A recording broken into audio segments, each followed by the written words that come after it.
क्योंकि उसने वचन में लिखा है स्वर्ग और पृथ्वी का सारा अधिकार मेरा है। हालेलुया। हालेलुया।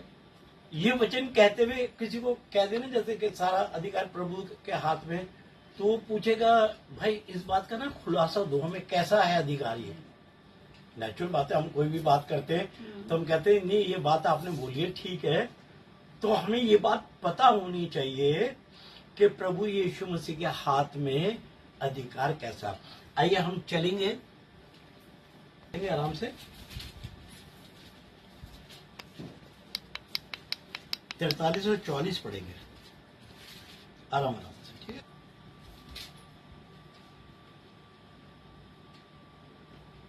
ये कहकर उसने बड़े शब्द से पुकारा बड़े शब्द से पुकारा कि हे लाजर कि हे लाजर निकल आ। निकला। आइए हम अपनी आंखों को बंद करते हैं। खुदावन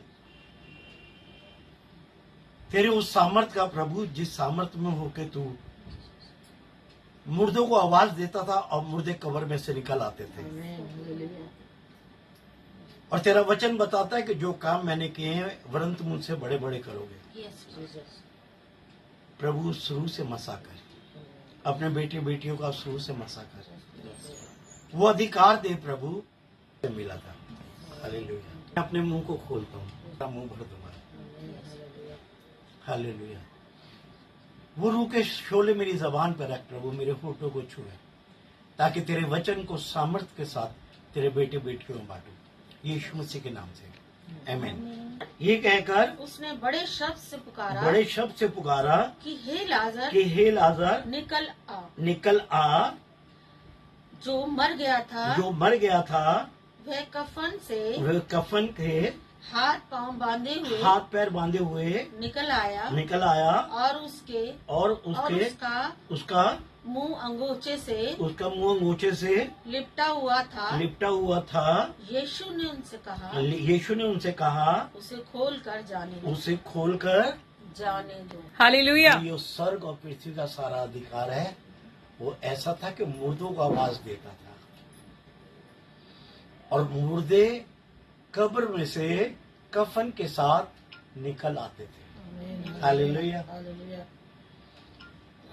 और उसने कहा है कि जो काम मैंने किए हैं वरन तुम मुझसे बड़े बड़े करोगे।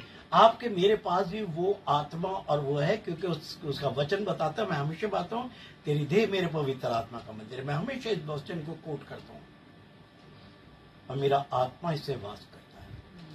हम परमेश्वर के आत्मा को कार्य नहीं करने देते,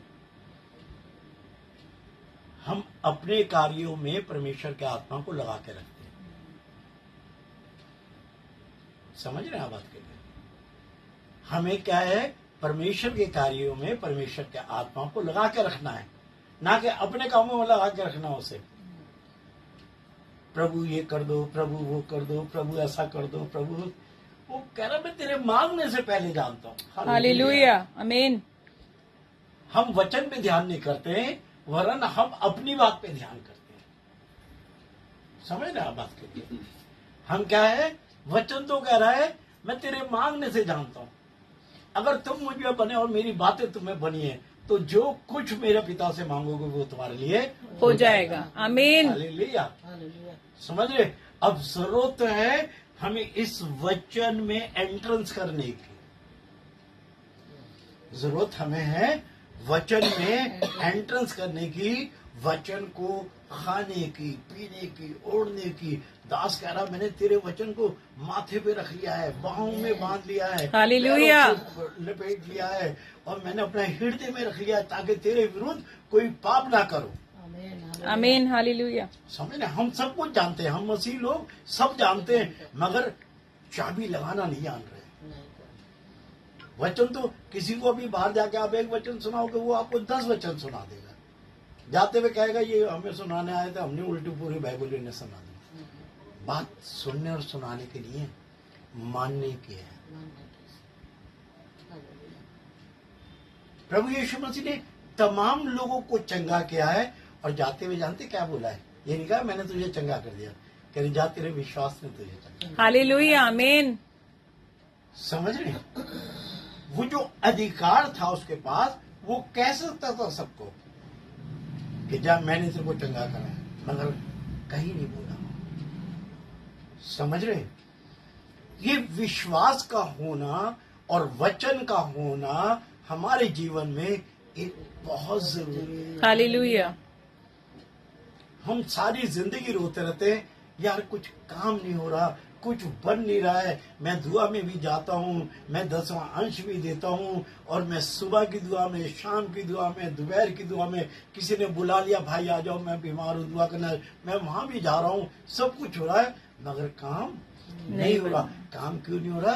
क्योंकि वो कह रहा है हकीकत तो यह है कि तुम्हें मांगना नहीं आता। हालेलुया। हम मांगते क्या है? रोजमर्रा की जिंदगी, और वो जानता है। वो कह रहे मैंने तेरे मांगने से पहले हर चीज को तेरे लिए मुहैया करा दिया है, तेरे मांगने से पहले। हालेलुया। हालेलुया। मनुष्य को बनाने से पहले सृष्टि की रचना करी, इसमें सब गेहूं, साग, दाल, ये सब कुछ पहले लगा दिए, फल फ्रूट, ड्राई फ्रूट और ये और वो, हम सब चीजों को जानते हैं। ये सारी चीज मनुष्य के बनाने से पहले ही पृथ्वी पे परमेश्वर ने मुहैया करा दी थी। आमीन। और अब मनुष्य सारी जिंदगी इसी के पीछे दौड़ रहा है? वो कह रहा मैं तेरे मांगने से पहले जानता हूँ। हालेलुया। मैं जानता हूँ कि आज इसके घर में सब्जी नहीं है, आज इसके घर में आटा नहीं है, मैं जानता हूँ। कह रहा हकीकत तो यह है, तुम्हें मांगना नहीं आता। मांगो तो तुम्हें दिया जाएगा। तो मसीह समाज ये सोचता है कि खुदा से मांगते रहो। वैसे कहते हम राजा के बच्चे। किस राजा के बच्चे को भीख मांगते देखा आपने? अधिकार है उसके पास। हालेलुया। अगर कोई राजा का बच्चा है तो उसके पास अधिकार है। हालेलुया। समझ रहे हैं आप बात के लिए? और वो कह रहा स्वर्ग का, पृथ्वी का सारा अधिकार मेरे हाथ में। आमीन। मुर्दों को वो ऐसे बुला रहा है कब्र में से, वो जानता है कि कौन सा सामर्थ, कौन सा रूह मेरे साथ काम करता है। आमीन। मेरे को बड़ी अच्छी बात लगती है भाई जॉनी लीवर की, और उन्होंने ये वो इस वचन को बहुत देते हैं। और उन्होंने एक बार ये बात बोली कि उन्होंने लाजर का नाम लेके क्यों बोला? कह रहे वो जानते थे अगर मैं कहता ना बाहर आ जा, तो सारे मुर्दे अपने जो कब्र में थे वो सब कान लगा के खड़े हुए थे कि भाई जैसे कहेगा तो बाहर आ जाओ तो सारे लेकर आएंगे। मगर सिर्फ लाजर को चाहिए था। खुदा वो चीज देता है जिसकी जरूरत है। समझ रहे आप? खुदा आपकी मेरी जरूरतों को बड़ा, वो जानता है ये दो बहनें हैं, ये इनके आगे पीछे कोई नहीं, एक ही भाई था यार, वो भी मर गया। बहन भी कह रही है अगर गुरु आप यहाँ होते ना तो मेरा भाई नहीं मरता। वो मतलब इतना उनका वो है। हमें प्रभु के साथ ऐसे चिपटना है। हालेलुया। मार्था और मरियम दौड़ती हुई जा रही है, घर में लोग बैठे हुए हैं, मुर्दा लेटा हुआ है, मुर्दा कब्र में चला गया, सॉरी, और सबको पता चला ये चौथा दिन हो गया है, मुर्दे को कब्र में रख दिया है। सारी बात को हम बड़े अच्छी तरह जानते हैं। और ये बिलकती हुई जा रही है। आप समझ सकते हो क्या दशा होगी। उन्हें नहीं पता होगा हमारा दुपट्टा कहाँ जा रहा है या क्या। वो दौड़ती हुई गई और कह रही है प्रभु अगर तू यहाँ होता ना हमारा भाई नहीं मरता। उनका एक ही भाई था, एक सहारा था। दुनियावी तौर पे हम भी चाहते हैं हमारा पूरा परिवार हमारे साथ रहे, सारी बातें, मगर प्रभु जानता है कि हम कहते हैं ना भाई वो मर चुका था और वो प्रार्थना करी प्रभु के दास से ना वो जिंदा हो गया। प्रभु के दास की प्रार्थना से नहीं हुए, प्रभु जानता था ये बंदा जिसे जिंदा कर रहा हूँ इसे इसकी परिवार में कितनी जरूरत है। हालेलुया। प्रभु के दास तो बड़े मुर्दों पे प्रार्थना करते मगर सब जिंदा नहीं होते। हालेलुया। मगर कई ऐसे होते हैं जो बिल्कुल अस्पताल से आते हैं, मर चुके होते हैं, मैंने अपनी आंखों से देखा हुआ है, और प्रभु के दास प्रार्थना करते हैं और बाकायदा वो उठ के और घर में चल के जाते हैं। आमीन। हालेलुया। क्योंकि प्रभु आपकी मेरी जरूरतों को जानता है। वो कह रहा है मेरे पास सारा अधिकार है। लाजर की जरूरत थी, लाजर के लिए प्रार्थना करी और क्या हुआ? लाजर कब्र में से निकल आया। आमीन। वो सामर्थ है, वो आत्मा है जो उसने कहा है मैं जाता हूँ और तुम्हारे लिए एक सहायक देके जाता हूँ जो तुम्हें बताएगा और समझाएगा। हालेलुया। जी हाँ,